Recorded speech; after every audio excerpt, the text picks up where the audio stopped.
नमस्कार, मेरा नाम है नितेश और आज मैं आपके साथ मेरठ षड्यंत्र केस या 31 साम्यवादी केस के बारे में चर्चा करूंगा। तो जो मेरठ षड्यंत्र केस है उसी को 31 साम्यवादी केस भी कहा जाता है। तो इस वीडियो में हम जानेंगे कि ये मेरठ षड्यंत्र कब हुआ था, इसके कारण क्या थे, इसमें कौन कौन थे और इसके बचाव पक्ष में कितने लोग शामिल थे। तो आइए देखते हैं ये कब हुआ था। सबसे पहले हमें इसके ऊपर जानना होगा। तो ये हुआ था मार्च 1929 में इसकी शुरुआत हुई थी और इसका जो फैसला सुनाया गया था वो 16 जनवरी 1933 में सुनाया गया था। तो ये कुल मिला के 3 साल का मामला चला था। इसमें कौन कौन शामिल थे अब ये देखते हैं। तो 31 श्रमिक नेता, मतलब ये हुआ कि ये सिर्फ एक तरह से इसमें जो भी थे सब श्रमिक थे और ये एक तरह से श्रमिकों का आंदोलन था, जिसके अंदर कौन कौन शामिल था। मुजफ्फर अहमद, ऐसे डोंगे, जोगलेकर, शौकत उस्मानी और इनके साथ में 3 अंग्रेज भी थे जिनका नाम था लेस्टर हिचहाइजन, फिलिप स्प्राट और बेन ब्रैडली। इनके अलावा और भी कई सारे नेता इसमें शामिल थे।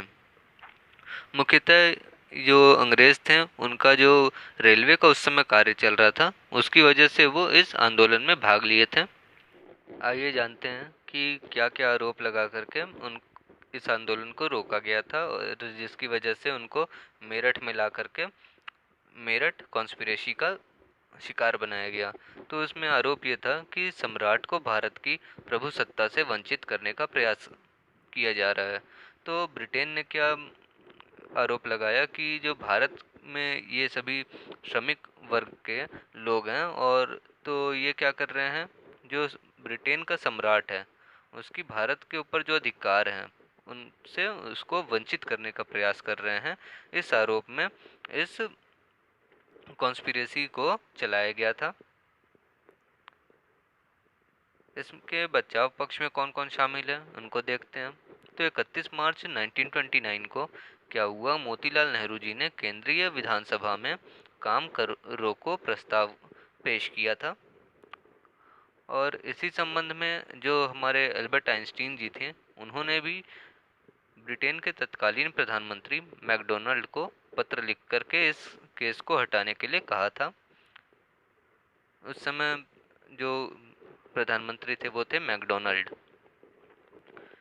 इसके लिए भारत में वकीलों के रूप में जवाहरलाल नेहरू जी, एएम अंसारी, कैलाश नाथ काटजू, एमजी छांगले शामिल थे, जो कि बचाव कर रहे थे इन श्रमिक वर्ग के लोगों का।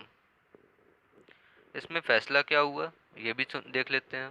तो सजा के रूप में मुजफ्फर जंग जो थे उनको आजीवन काला पानी की सजा हुई और जो अन्य आंदोलनकारी थे और क्रांतिकारी थे उनको कठोर से कठोर सजा दी गई। Thank you, please share and like the video, do subscribe my channel.